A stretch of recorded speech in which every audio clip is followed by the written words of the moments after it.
নমস্কার বন্ধুরা, তপতির ঘরকন্না নতুন একটি ব্লগে আপনাদের সকলকে স্বাগত জানাই।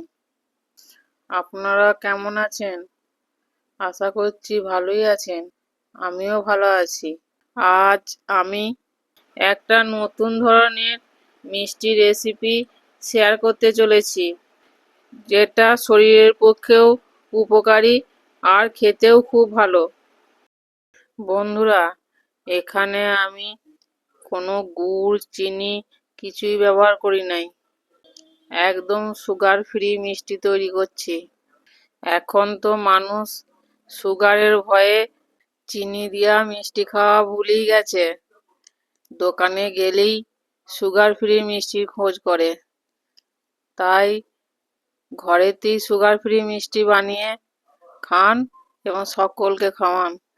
বন্ধুরা, চলুন এবার আমি রেসিপিটা শুরু করব।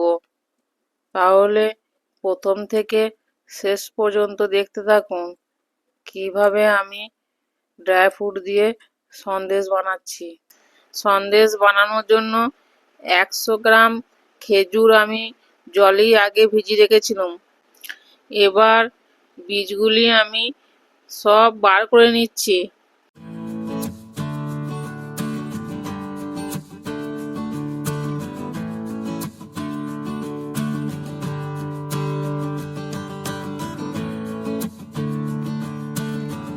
খেজুরের বীজগুলি সব বার করা হয়ে গেছে।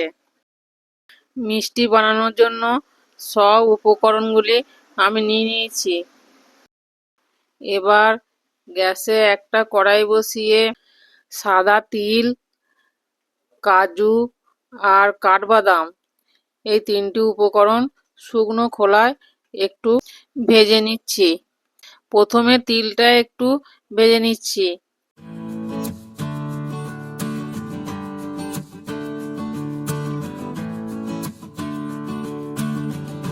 তিলগুলি ভাজা হয়ে গেছে, এবার একটা পাত্রে তুলে রাখছি।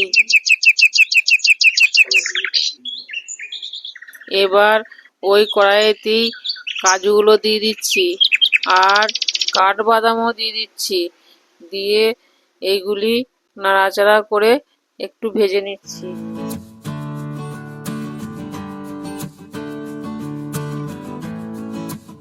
এই দু রকম বাদামই ভাজা হয়ে গেছে। এবার আমি একটা পাত্রে ঢেলে নিচ্ছি। বাদামগুলি একটু ঠান্ডা করে নেব। ঠান্ডা হয়ে গেলে মিক্সিতে গুঁড়ো করে নেব। বাদামগুলি ঠান্ডা হয়ে গেছে, এবার মিক্সিং জারে ঢেলে গুঁড়ো করে নিচ্ছি। গুঁড়ো করা হয়ে গেছে, একটু দানা দানা রেখেছি, একবারে মিহি গুঁড়ো করি নে। দিয়ে একটা বাটিতে ঢেলে নিচ্ছি।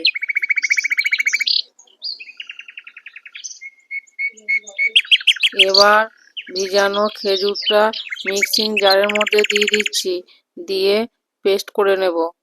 খেজুরটা পেস্ট করা হয়ে গেছে, এবার একটা বাটিতে ঢেলে নিচ্ছি। কাঠবাদাম আর কাজু বাদাম গুঁড়ো করা হয়ে গেছে আর খেজুরটাও পেস্ট করা হয়ে গেছে। এবার গ্যাসে একটা কড়াই বসিয়ে 1 চামচ ঘি দিয়ে দিচ্ছি। দিয়ে পেস্ট করা খেজুরটা দিয়ে দিচ্ছি ঘিয়ের মধ্যে। দিয়ে একটু নাড়াচাড়া করে ঘিয়ের সঙ্গে ভালো করে মাখিয়ে নিচ্ছি। খেজুরটা যখন পেস্ট করেছি তখন আমি জল দিই নাই, তাই এরকম শক্ত করা হয়েছে, খুন্তিতে লেগে যাচ্ছে। এতে কোনো অসুবিধা নাই। খেজুরটা জল দিয়ে পেস্ট করলে মিষ্টিগুলো বেশি দিন থাকবে না, নষ্ট হয়ে যাবে। তাই জল না দেওয়াই ভালো। এবার এই খেজুরের মধ্যে আমি কাজু বাদাম আর কাঠবাদাম গুঁড়ো করা দিয়ে দিচ্ছি। দিয়ে খেজুরের সঙ্গে ভালো করে মিশিয়ে নিচ্ছি। ভালো করে নাড়াচাড়া করে খেজুরের সঙ্গে বাদামের গুঁড়োগুলো সব মিশিয়ে নিয়েছি। এবার আমি 1 বাটি কনডেন্স মিল্ক দিয়ে দিচ্ছি। ওই বড় চামচের 2 চামচ হবে। এই কনডেন্স মিল্কটাও আমি ভালো করে মাখিয়ে নিচ্ছি। আমি এতে গুড় বা চিনি কিছুই ব্যবহার করছি না, সামান্য কনডেন্স মিল্ক দিয়েছি শুধু। আমার কাছে কনডেন্স মিল্ক ছিল তাই দিয়েছি, আপনারা দিতেও পারেন না দিতেও পারেন। আপনারা যদি খুব মিষ্টি খেতে চান তাহলে গুড় বা চিনি যা হোক একটা দিতে পারেন। কনডেন্স মিল্কটা দেওয়ার পর একটু নাড়াচাড়া করে নিয়েছি, নিয়ে গ্যাসটা আমি বন্ধ করে দিয়েছি, তা নাহলে তলাতে লেগে যাচ্ছিল। সন্দেশটা পাক করা হয়ে গেছে। এবার আমি একটা পাত্রে ঢেলে নেব। এখানে আমি 25 গ্রামের মতো কিশমিশ নিয়েছি, দিয়ে ওই পাক করা সন্দেশের মধ্যে দিয়ে দিচ্ছি, দিয়ে হাত দিয়ে ভালো করে মাখিয়ে নিচ্ছি।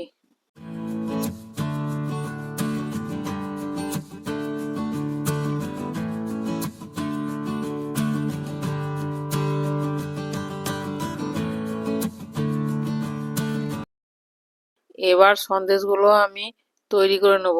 তার জন্য হাতে একটু ঘি বুলিয়ে নিচ্ছি, দিয়ে পাক করে রাখা সন্দেশটা থেকে একটু করে নিয়ে এইভাবে হাতে করে গোল করে নিচ্ছি। এবার এই সন্দেশগুলি ভাজা তেলে কোট করে নিচ্ছি, দিয়ে একটা বাটিতে রেখে দিচ্ছি।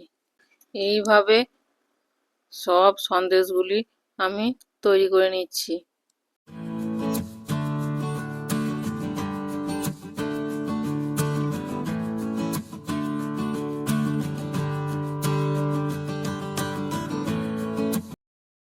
বন্ধুরা দেখুন, আমার সব সন্দেশ তৈরি করা হয়ে গেছে, কত সুন্দর লাগছে। এবার একটা প্লেটে সাজিয়ে পরিবেশন করছি। তিলেতে কোট করা হয়েছে বলে আরও দেখতে ভালো লাগছে, আর খেতেও খুব ভালো হয়েছে। বন্ধুরা এই সন্দেশগুলো অনেক দিন স্টোর করে রেখে খেতে পারবেন, আর বাচ্চা থেকে বয়স্ক সবাই খেতে পারবে এই সন্দেশগুলো। আর সন্দেশগুলো এত সুন্দর খেতে হয়েছে, একটা খেলে আবার একটা খেতে চাইবে। তাহলে বন্ধুরা আপনারা বাড়িতেই বানিয়ে ফেলুন, আর দোকান থেকে কিনে খেতে হবে না। দোকানে কিনতে গেলে এই ড্রাই ফ্রুটস সন্দেশগুলো অনেক দাম। বন্ধুরা আমি এখানে অল্প কিছু ড্রাই ফ্রুট দিয়ে এই সন্দেশটা তৈরি করেছি, আরও অনেক কিছু ড্রাই ফ্রুট দেওয়া যায়, আর বীজ দেওয়া যায় এর সাথে, যেমন কুমড়োর বীজ, সূর্যমুখী বীজ, চিয়া সিড, এগুলোও দেওয়া যায়, তাতেও খেতে ভালো হবে। আমার কাছে ছিল না তাই দিই নাই, আপনারা চাইলে এগুলি দিতে পারেন।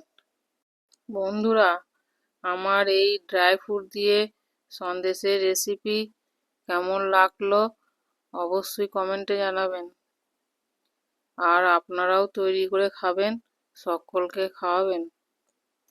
ভালো লাগলে লাইক, কমেন্ট, শেয়ার, সাবস্ক্রাইব করবেন।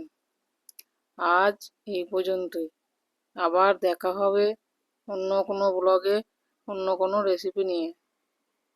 ততক্ষণ সকলে ভালো থাকবেন, সুস্থ থাকবেন। ধন্যবাদ সকলকে ভিডিওটি শেষ পর্যন্ত দেখার জন্য।